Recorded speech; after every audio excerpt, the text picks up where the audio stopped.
Agora vejam que a gente vai entrar já em coisas que nos afetam até hoje. Diretamente ou indiretamente. O cânon nos afeta diretamente, os bispos nos afetam indiretamente. Porque nós não cremos em bispos, mas tem quem creia, né? Então vamos ver aí o que a gente pode... Vamos começar com o cânon. Irineu disse que a autoridade da igreja repousa sobre essas três coisas aí. Toda a autoridade da igreja. Então havia uma preocupação muito grande em estabelecer essas três coisas, diante do ataque das heresias. Isso aí é uma resposta da ortodoxia. Tá? O que é o cânon? O cânon, essa palavra significa simplesmente regra, e o cânon pode-se dizer que é a regra que deve ser seguida. Na prática, o cânon é o conjunto de livros que compõem as escrituras inspiradas. O cânon é a Bíblia. O cânon é esse conjunto. Certo? Conjunto de livros. Por que a gente trata como um conjunto de livros?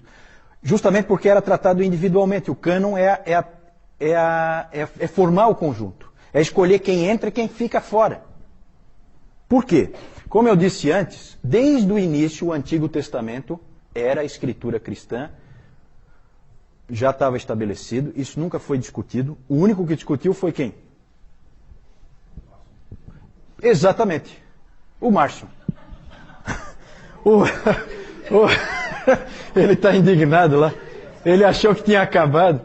Ele queria que não voltasse mais. Mas como é uma reação, nós temos que citar, né? Como é uma reação. Ah, sim. Essa foi boa, né? O Antigo Testamento, então, foi tranquilo. Veio exatamente como os judeus o tinham, com os mesmos livros. A ideia do cânon, gente, é uma ideia que veio dos judeus. Os judeus tinham feito o cânon deles. E agora os cristãos tinham que fazer o seu. E a hora era agora. Por quê? Porque não podia se perder muito tempo, porque ia se começar a ficar distante demais das fontes originais.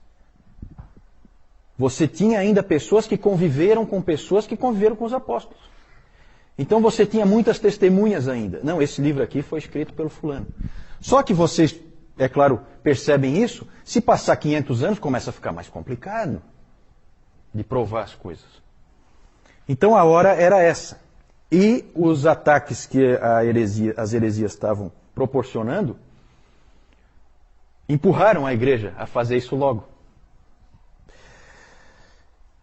Que livros seriam colocados no Novo Testamento? Essa é a pergunta. Além dos 27 que acabaram entrando realmente, existiam muitos outros livros circulando no meio das igrejas. Havia o Evangelho de Pedro, havia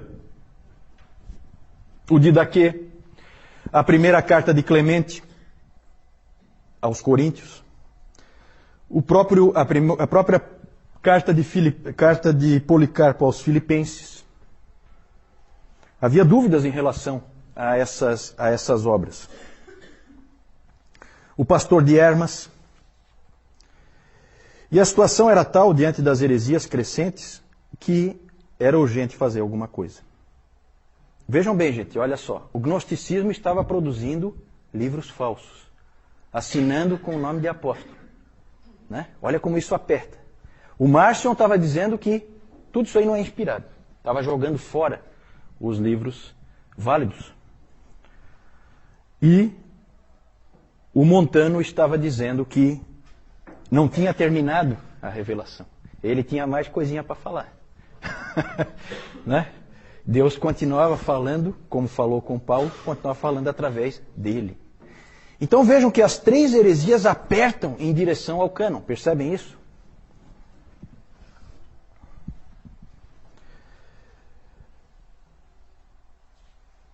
O Novo Testamento ele foi sendo formado a partir de listas que havia nas várias igrejas. É interessante essa coordenação das igrejas. Uma igreja, essa coisa da igreja católica é uma coisa muito interessante, uma coisa bonita, porque eram igrejas em lugares completamente diferentes, numa época em que a comunicação não era tão fácil como é hoje, e elas se coordenavam. e um tinha uma lista, o outro tinha uma outra lista, aí um dizia assim, não, mas eu tenho aqui na minha lista, eu tenho o pastor de Hermas. O que você acha, ô Moisés, você que é bispo lá de Alexandria, o que você acha do pastor de Hermas? O pastor de Hermas, eu acho que lá na minha igreja nós não aceitamos como autoritativo, não. Poxa, mas eu achava que era. E começou esse tipo de troca, sabe? Várias listas existiam. Se convencionou dizer que o cânon estava definitivamente constituído quando, com o estabelecimento da lista de Atanásio, que foi um pai da igreja, que foi em 367, ele pegou e deu a lista que acabou sendo a lista que nós temos hoje. Mas, na verdade, isso é consenso, tá?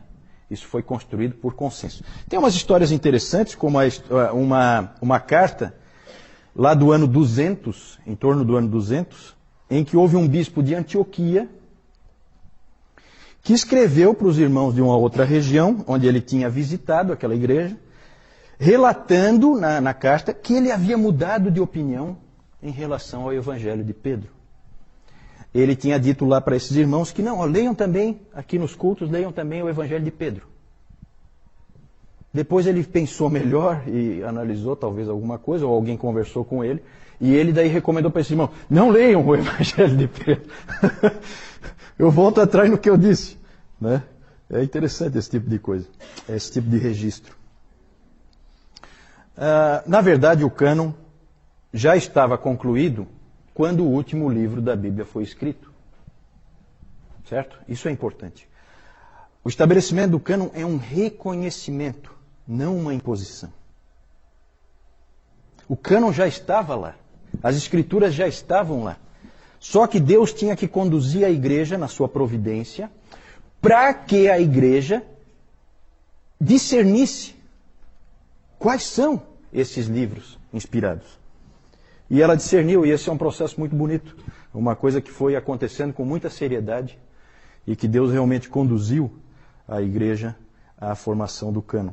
É muito estranho, nós protestantes, evangélicos, é interessante como a gente despreza, né, a história da igreja e esses pais antigos, a gente acaba meio que desprezando eles.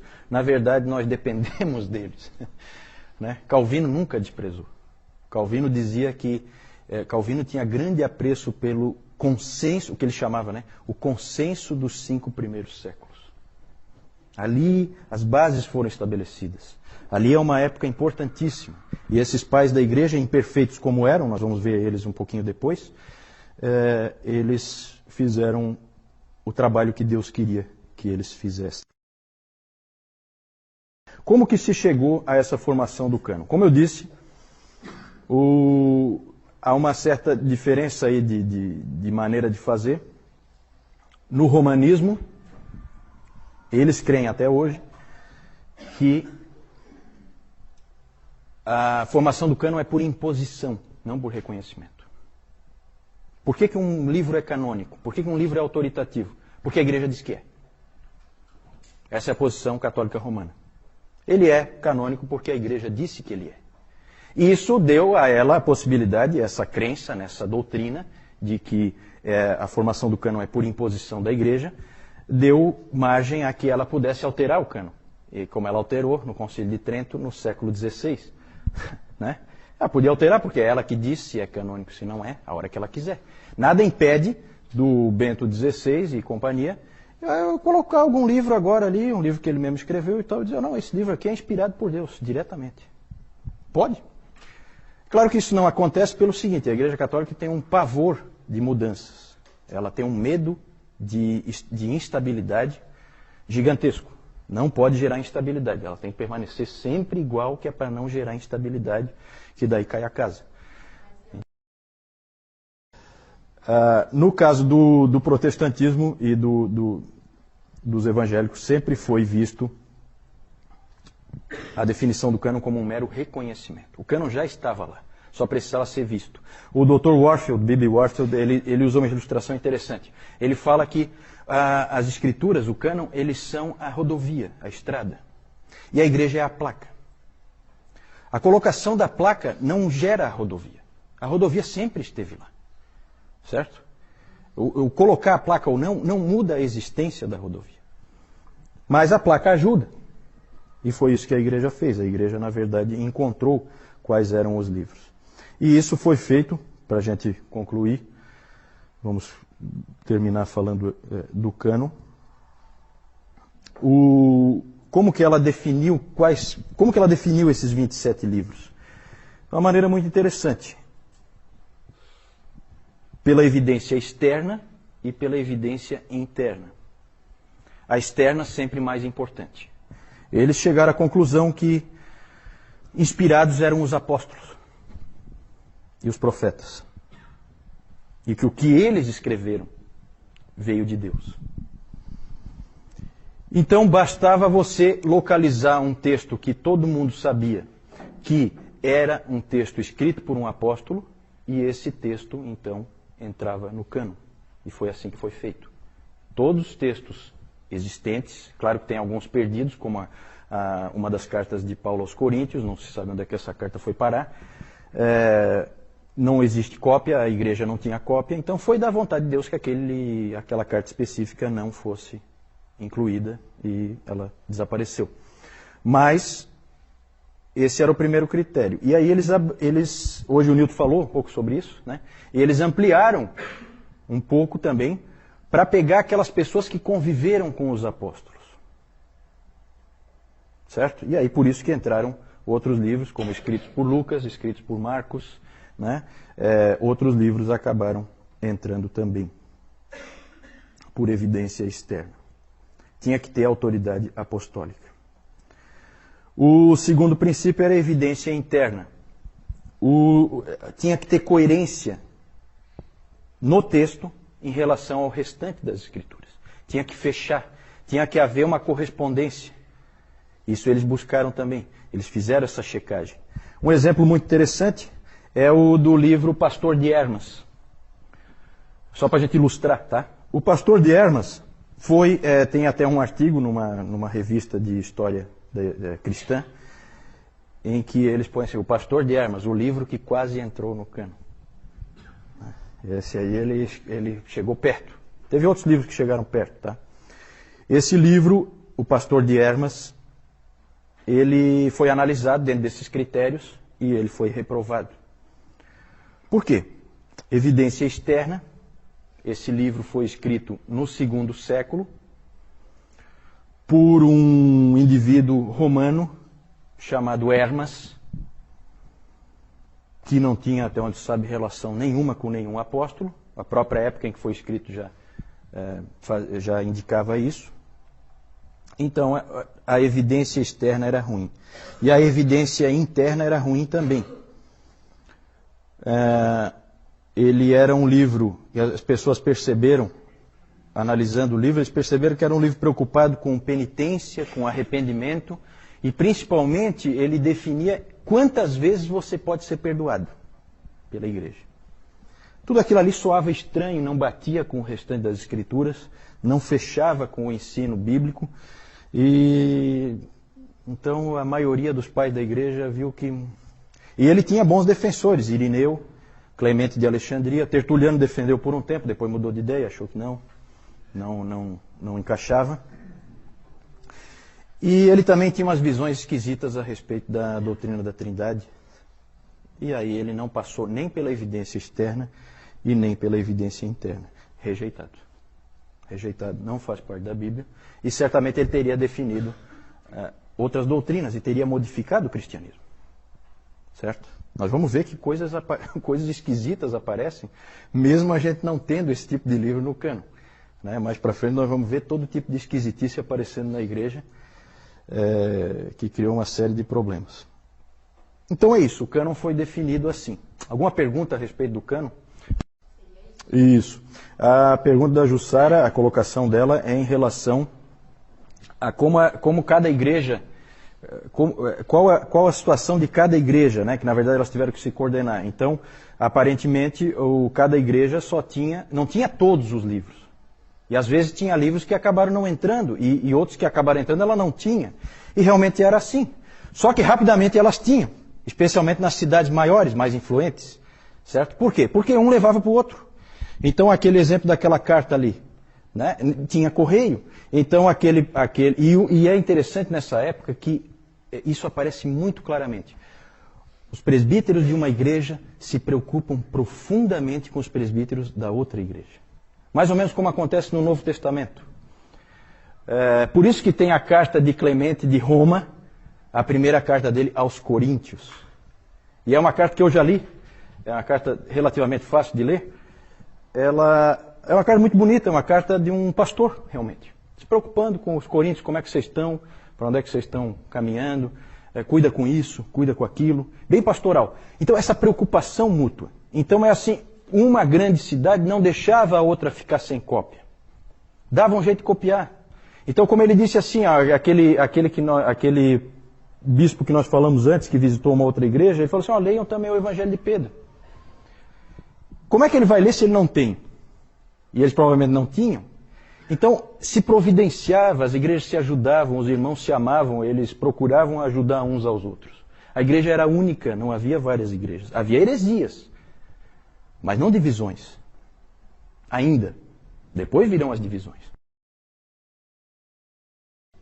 Não, vamos chegar lá. Na verdade, a pergunta é como é que, se eles se reuniram para definir isso. Vamos ter o primeiro concílio. Qual foi o primeiro concílio? Niceia. No ano 325.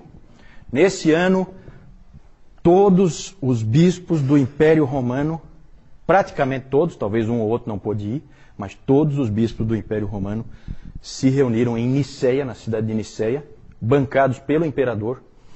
Nós vamos ver isso mais para frente. E ali eles se reuniram, e ali eles definiram, dentre outras coisas, deixaram bem claro que o cânon...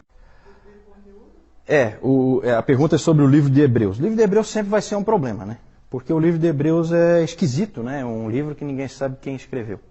Né? Lutero defendia com unhas e dentes que tinha sido Apolo de Alexandria que escreveu. Alguns outros teólogos também creem assim. Há quem diga que foi Barnabé, mas não, ninguém tem certeza. Ninguém tem certeza. Mas, de alguma maneira, a igreja chegou num consenso de que era um livro com autoridade apostólica, e que simplesmente tinha se perdido as testemunhas originais do porquê que aquele livro era lido em todo lugar. Ninguém mais sabia porquê que aquele livro começou a ser lido em tudo que é igreja. Mas ele estava consolidado. Ele estava consolidado e a evidência interna dele era muito boa. Muito boa. Ele fechava perfeitamente com o restante da palavra. E a gente percebe isso, né?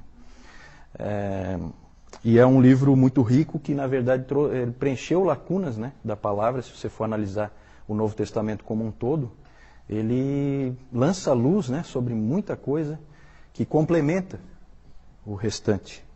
Inclusive havia dúvidas se tinha sido Paulo que tivesse escrito. Só que é muito diferente dos escritos de Paulo. Só que a posição dele indica isso, né? Ele foi colocado numa posição meio que puxando para a possibilidade de ser um livro de Paulo. Ele foi jogado meio que ali perto porque havia essa dúvida. Talvez fosse de Paulo. Mas é diferente, né? A gente percebe que é diferente. Mas pode ser diferente porque ele não é uma carta, ele é muito mais um tratado. Ele é diferente no seu estilo, então pode ser por isso que ele seja tão diferente. Mais alguma pergunta? No Concílio de Niceia ficou definido que aqueles livros eram os livros... Claro que havia certas resistências, em alguns lugares continuou se usando outros livros que já se usavam naquelas igrejas e tal, então a coisa foi consolidando às vezes aos pouquinhos, né? Porque às vezes um livro já era lido há muitos anos numa determinada igreja, e aí não é de uma hora para outra que você pega e exclui, né? Mas com a lista de Atanásio estava consolidado. Na verdade, se você pegar um livro como o do Norman Geisler, que é a Introdução Bíblica, você vai ver que o grosso das listas era tudo parecido. Variava um aqui, um faltando, como a Jussara falou antes, um faltando e um a mais. Mas é um ou outro assim. As listas eram muito semelhantes. Então foi se gerando um consenso, e o consenso acabou prevalecendo, e toda a igreja acabou adotando os 27 livros do Novo Testamento que a gente usa hoje, e não houve problema nenhum, ninguém resistiu. Assim, havia muita unidade da igreja, né? E é interessante que o cânon foi formado nessa época, porque era a época certa para formar, enquanto havia unidade, né? Ah, certo. A questão, o que é inspirado? Se é o conteúdo ou se são os autores? Eu não sei. Eu acho que as duas coisas, né? Eu não sei. Eu não vejo de que maneira isso aí afeta. Por que a tua preocupação assim? Eu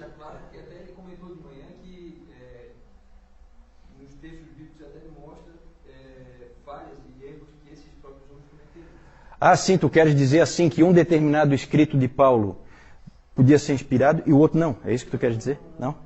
É que tu falou que o autor era inspirado. Certo. Talvez eu me expressei mal. Talvez é melhor a gente falar que as escrituras eram inspiradas, então aquele texto... Não, ótimo, ótimo. Não, foi boa a tua... Eu acho que fica melhor. A gente coloca que as escrituras foram inspiradas, aquele texto foi inspirado por Deus no autor. E o autor, então, colocou, né? Ele não tinha consciência de que ele estava fazendo isso, não é um ditado, né? Mas ele estava escrevendo a palavra de Deus, né? Isso eles tinham bem consciência, né? Obrigado por essa correção, acho que é importante.